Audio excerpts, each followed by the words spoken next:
안녕하세요. 오늘도 사연 살롱을 찾아주셔서 감사합니다. 저는 50대 중반의 여성이에요. 평범한 집에서 자랐지만 엄마가 교육에 엄청 신경을 쓰셔서 공부만큼은 강남 애들 못지않게 했죠. 그 덕에 저는 좋은 대학에 갈 수 있었어요. 경영학과에 갔는데 생각보다 많은 애들이 휴학계를 내고 어학연수를 가기도 했고 워킹홀리데이를 가는 애들도 있었어요. 저희 집은 돈을 들여서 외국으로 유학을 보낼 만한 형편은 안 됐어요.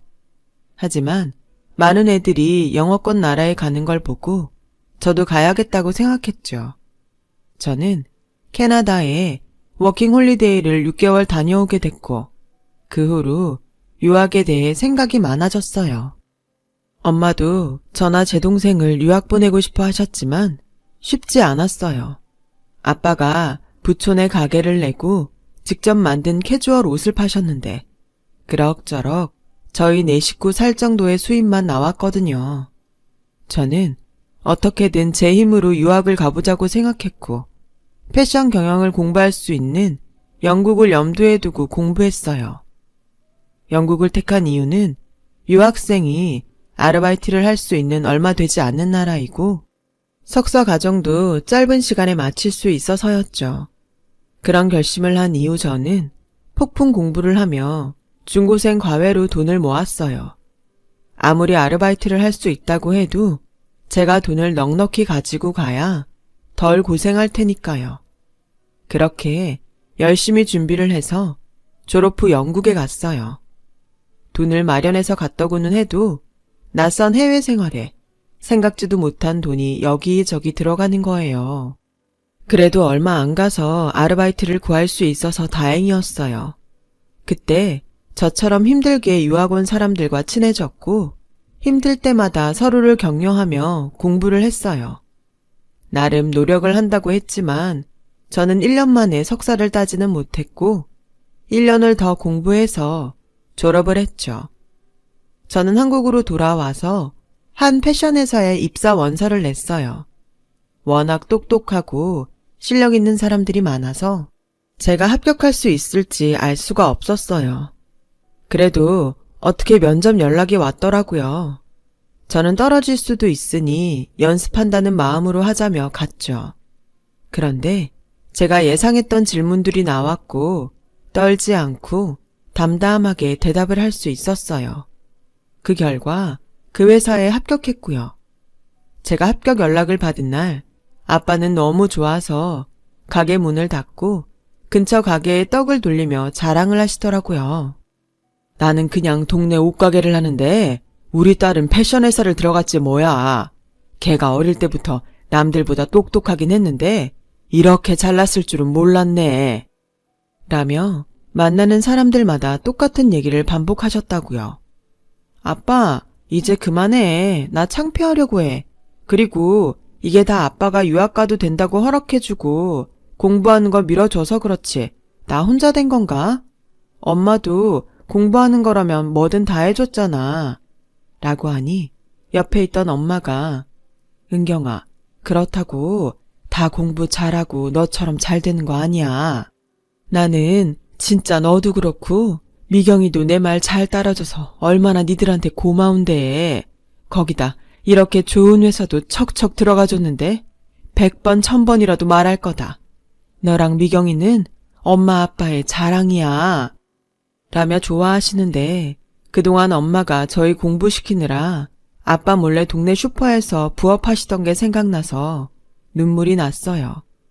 동생은 대학원에 다니고 있었는데 교수를 목표로 공부하는 중이었어요. 미경아, 이제 언니 돈 버니까 걱정 말고 공부해. 너 유학 간다고 하면 언니가 돈 보태줄 테니까. 언니는 유학 가서 힘들게 공부했는데 나만 그런 덕 보는 것 같아서 미안해. 그런 게 어딨어. 누구 한 명이라도 편하게 살면 좋지. 너는 열심히 하는 게 보답하는 거니까 그렇게 알아. 저는 집안 식구들의 기둥이 됐다는 생각에 너무 뿌듯했어요. 그래서 회사도 더 열심히 다녔어요. 제가 하루하루 일해서 버는 돈이 가족들에게 도움이 되는 게 너무 좋았거든요. 또 제가 회사 다니는 게 아빠한테 힘이 된다는 게 기뻤어요. 회사에서는 처음에 일이 서툴러서 혼나기도 하고 뜻하지 않은 어려움도 있었지만 시간이 지나고 한 해 한 해 흐를수록 점점 익숙해져 갔어요. 그러다가 남편을 만나게 됐죠. 남편은 같은 회사의 영업 전략팀이었어요. 저는 마케팅팀에 있었고요. 회사 전체 모임에서 만난 저희는 그 후에 남편이 먼저 저한테 다가왔어요. 은경 씨랑 같이 있으면 참 마음이 편해요. 저랑 계속 만나보지 않을래요? 그 무렵 저도 흔히 말하는 결혼할 나이를 지나서 얼른 누구든 만나면 좋겠다고 생각하고 있었어요. 남편은 주변하고도 잘 지냈고 영업팀이어서 그런지 성격도 좋았어요. 저는 괜찮은 사람을 만나서 다행이라고 여기고 그러자고 했죠. 엄마, 아빠도 동생도 남편과의 만남에 찬성했어요. 우리 딸 일만 하고 남자한테는 관심 없는 것 같아서 걱정했는데 이렇게 남자친구가 있는 거 보니 마음이 놓이네. 엄마는 이제 네 결혼 혼수 보러 다녀야겠다. 라며 앞서가실 만큼 좋아하셨어요. 저는 그렇게 남편과 1년 조금 넘게 사귀다가 결혼을 약속했어요. 시어머니는 젊을 때 의상실을 했다고 하더라고요. 시아버지는 7급 공무원으로 있다가 남편이 대학생 때 돌아가셨다고 해요. 우리는 고위직 집안이라서 그에 어울리는 며느리를 드리고 싶었는데 그래도 네가 회사가 우리 태영이 회사라니 구색이 맞춰지는구나. 저와 남편이 다니는 회사가 마치 남편 회사인 것처럼 말하는 게 좀 이해가 안 됐지만 나이도 들고 아들 자랑을 하고 싶어서 그랬겠지 했어요. 저희 엄마 아빠도 제가 좋은 회사 다닌다고 사람들한테 자랑하시던 게 생각났거든요. 그리고 나도 예전에 디자인도 다 하고 옷 만들어 봐서 알아. 이게 아무리 잘 만들고 선전을 해도 역시 말을 잘해서 사게 만들어야 되는 거야. 라며 결국 또 아들이 잘났다는 얘기를 하는데 좀 귀엽기까지 했어요. 남편이 죽고 나서 아들만 의지하고 살았으니 그럴만 하겠다 했죠. 그리고 그 옛날에 의상실을 해서 그런지 좀 화려한 걸 좋아하시더군요. 하지만 결혼식 날 그렇게까지 할 줄은 아무도 몰랐어요. 결혼식은 그래도 저와 남편이 주인공이잖아요. 안 그래도 많은 사람들 앞에 드레스를 입고 나가는 게 떨렸는데 아빠와 함께 식장 앞에 서 있다가 깜짝 놀랐어요. 저희 앞에 시어머니가 있더라고요. 엄마랑 같이 맞췄던 한복이 아니고 아주 고급스럽고 나비와 꽃이 화려하게 수놓인 한복에 밍크털을 두르고 머리에는 보석이 촘촘히 박힌 머리띠까지 하고 있었어요. 저와 아빠는 무슨 일인가 하고 어리둥절해 있었어요. 진행을 맡은 직원이 보다 못해서 시어머니 보고 비켜달라고 했죠. 남편도 어쩔 줄 몰라 하더라고요. 엄마, 여기 말고 저쪽으로 들어가야 돼. 여기는 나랑 은경이가 들어가는 데야. 라고 했지만 시어머니는 결국 문을 열고 버진로드를 먼저 걸어 들어갔어요. 그러면서 자기가 주인공인 것처럼 사람들한테 인사를 하더라고요. 남편은 얼굴이 벌개져서 아빠한테 죄송합니다, 장인어른. 어머니가 너무 긴장하셔서 착각을 하신 것 같아요. 미안해, 은경아. 괜찮네. 어르신이 그러실 수도 있지. 너무 미안해하지 말게나. 라며 아빠는 남편을 다독였어요. 저도 어이는 없었지만 잘못 알았으려니 했어요. 엄마도 동생도 기가 막혀 했지만 뭐라고 하진 않더군요. 좋은 날인데 사돈어른한테 따지는 것도 예의가 아니라고요. 그런데 시어머니는 결혼식이 끝나고 가족끼리 모인 자리에서 며느리가 영국 유학을 갔대서 집에서 경제적 여유가 있나 보다 했는데 그게 아니라 제가 기를 쓰고 일하면서 공부한 거라면서요. 딸을 참 악착같이 키우셨네요. 그러니 저희 집처럼 고위직하고도 만나시고 그렇게 키운 보람 있겠어요. 좋게 봐주신 거라면 감사합니다. 우리 은경이는 악착 같은 게 아니라 야무진 거예요. 아마 사돈어른한테도 패 끼치는 일 없을 겁니다. 라며 엄마가 한마디 하셨어요. 시어머니는 못마땅한 표정은 지었지만 더 이상 아무 말하지 않았어요. 그런데 자기 마음에 안 드는 게 있으면 저한테 네 엄마 닮아서 그렇게 교양이 없는 거니? 하긴 그런 억센 엄마 밑에서 자랐으니 남의 나라까지 가서 일하며 버텼지. 라는 거였어요. 처음에는 참으면서 들었지만 시간이 지나도 계속 그러더라고요. 어머니, 제가 마음에 안 드시는 건 알겠어요. 그래도 친정엄마를 자꾸 뭐라고 하지는 말아주세요. 엄마는 저 잘되라고 열심히 지원해 주신 거밖에 없어요. 지원? 너 지원의 뜻은 알고 말하는 거니?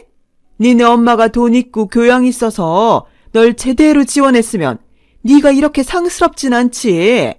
네가 과일 하나를 제대로 고급스러운 걸 잘 살 줄 아니? 컵 하나를 고상한 걸 고를 줄 아니? 이래서 비슷한 집안끼리 결혼해야 되는 건데 영국 유학이라는 거에 완전히 속았어. 라며 혀를 차는 거예요. 남편은 어디서나 좋은 사람이구만 싶어 했고 엄마 앞에선 더 했어요. 당신이 좀 참으면 안 돼? 난 다른 남자들이 고부 갈등 때문에 죽겠다 그래도 당신이면 그런 일 없을 거라고 큰 소리 땅땅 쳤는데 이게 뭐야? 진짜 이러다가 내가 당신 하소연에 또 엄마 잔소리에 미칠 것 같아. 저는 결혼하고 반년도 안 돼서 시어머니와 남편한테 질려버렸어요. 그래도 제가 한 선택이고 친정 부모님을 실망시키고 싶지 않아서 잘 살려고 노력했습니다. 그러다가 저희 회사가 경영난에 부딪혔고 대대적인 인원 감축을 하게 됐어요. 우선 저처럼 사내 결혼을 하고도 계속 다니는 여자들부터 그만두게 됐죠. 다른 회사들은 사내 결혼을 하면 거의 여자들이 그만두는 분위기였는데 그래도 저희 회사는 좀 관대한 편이라서 제가 다녔던 거였는데 더는 다니기가 어렵게 된 거였어요. 회사에서는 퇴직금을 넉넉히 줬고 저는 그걸로 만족해야 했어요. 그런데 시어머니는 제가 퇴직금 쓰는 걸 간섭하더라고요. 너 잘됐다. 그 돈 절반은 니네 가구랑 식기 싹 다 바꾸고 절반은 잘 뒀다가 태영이 힘든 일 있을 때 써라. 내가 말을 안 해서 그렇지? 니네 친정 안목이 우리 같은 고위직 집안하고 너무 달라서 니네 집 갈 때마다 마음에 안 들었다. 이 기회에 가구랑 식기 싹 정리하고 새로 들여놔. 어머니, 그건 안 될 것 같아요. 저희 집 가구랑 식기가 어머니 마음에 안 드실지 몰라도 전부 새 거고 전 바꿀 마음 없어요. 그리고 저랑 태영 씨 사는 집이지 어머니 사는 집 아니잖아요. 저희가 사는데 불편한 거 없으니 그냥 이대로 살게요. 너랑 태영이 집? 그게 어떻게 너랑 태영이 집이냐? 태영이랑 내 집이지. 네가 고위직 집안에 시집을 왔으면 거기에 맞춰야지. 어디서 이렇게 바락바락 대드니? 그런 얘기가 아니잖아요. 그리고 여기가 어떻게 그 사람하고 어머니 집이에요.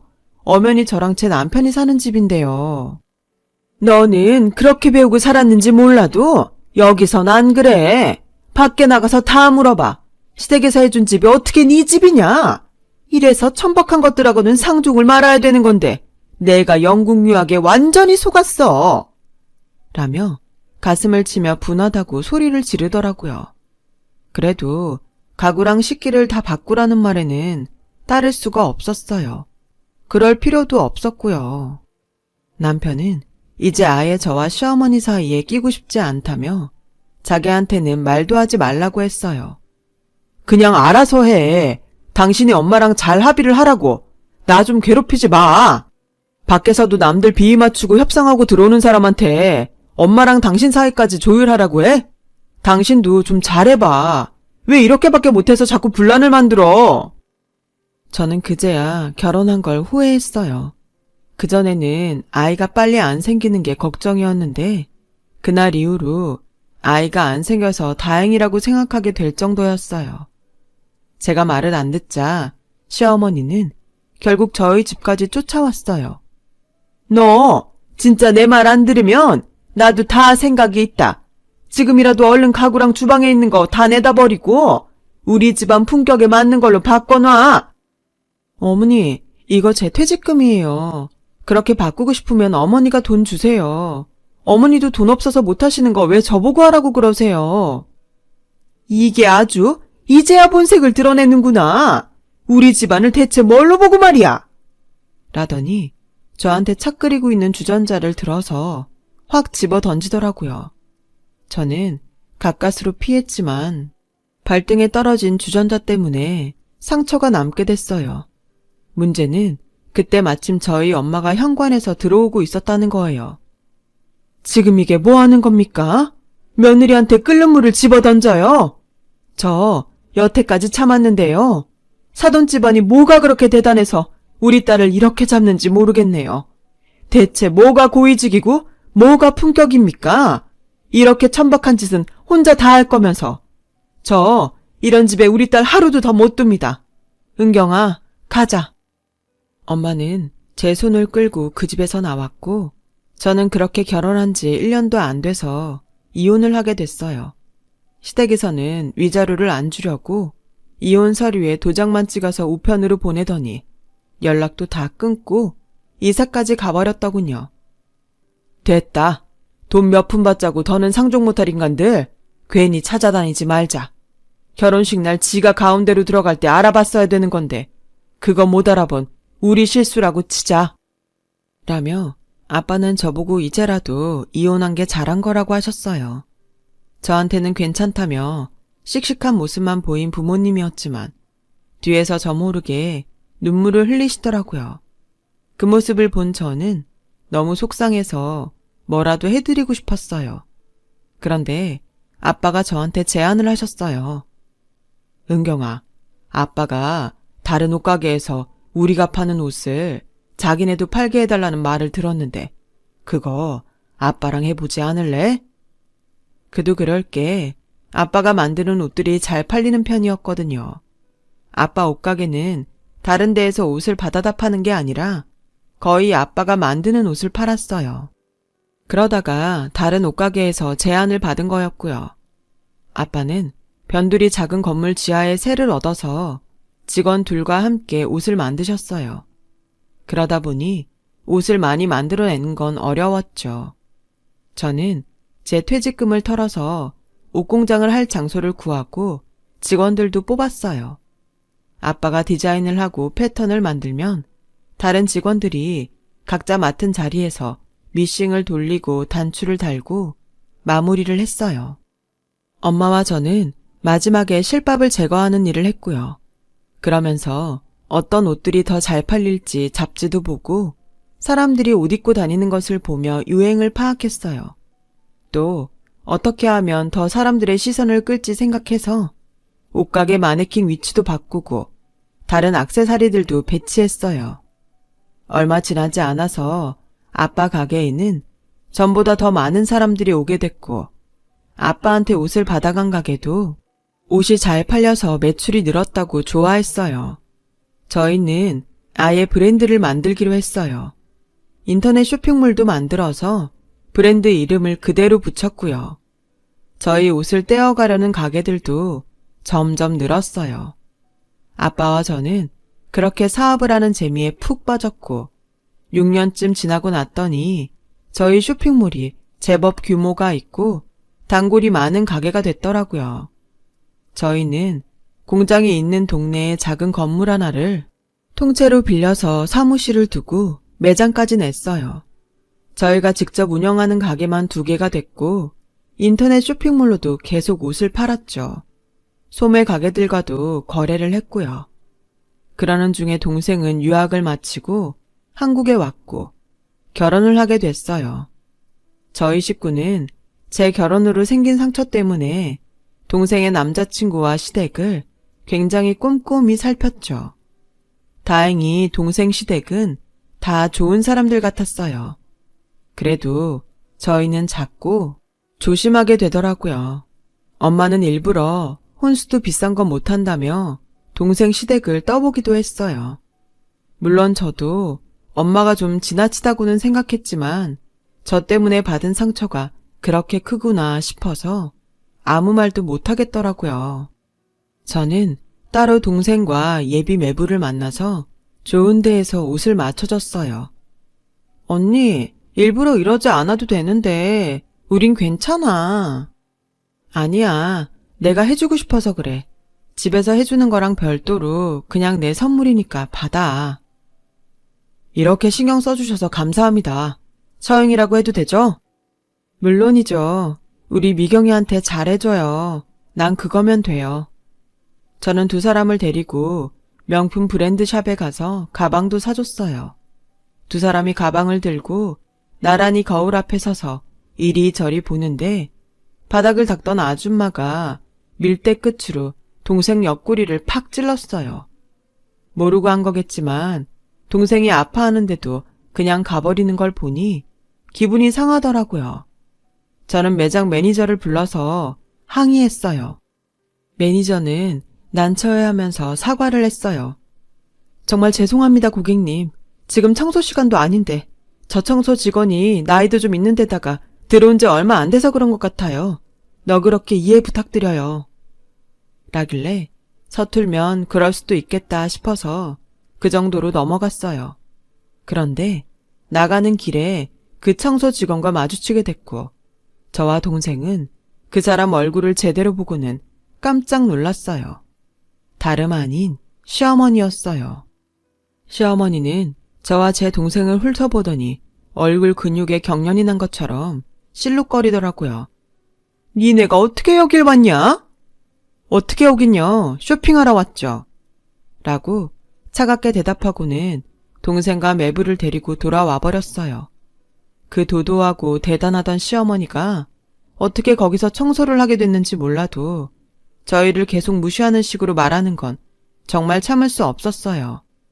그런데 며칠 후 시어머니가 사무실로 저를 찾아왔어요.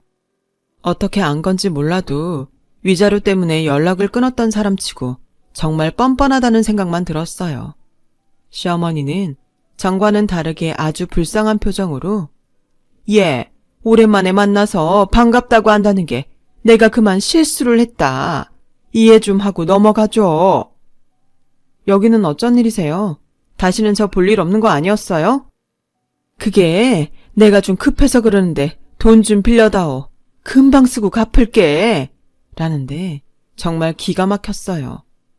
저한테 뭐 맡겨놓은 것처럼 말씀하시네요. 저 그런 돈 없습니다. 돌아가세요. 라고 하자 시어머니는 제 손을 꼭 붙잡고 사정을 하더군요. 우리 태영이가 사업을 하다가 돈이 좀 모자라서 요새 많이 힘들어해. 너도 사업을 하니 그 심정 알 거 아니니? 없다고만 하지 말고 조금만 도와줘. 그걸 제가 왜 도와줘야 되죠? 저한테 위자료 주는 것도 싫어서 이사가고 연락도 끊었던 양반이 어렵다고 저를 찾아와서 돈을 빌려달라니요. 할머니 같으면 돈 빌려주고 싶겠어요? 할머니? 너 아무리 그래도 어떻게 그런 말을 하냐? 예전 일이라고 해도 내가 너 시어머니 아니었니? 꼭 이렇게까지 해야겠어? 그 예전 일 때문에 저희 가족 전부 아무도 못 믿고 살아요. 겉으로 아무리 좋은 사람 같아 보여도 의심한다고요. 댁들 때문에요. 그런데 제 입에서 좋은 말이 나가겠어요? 무슨 일인지 몰라도 댁들 일은 댁들이 알아서 해결하세요. 여기요, 경비원 아저씨 좀 불러주세요. 이 할머니 내보내고 다시 못 들어오게 하라고 해주세요.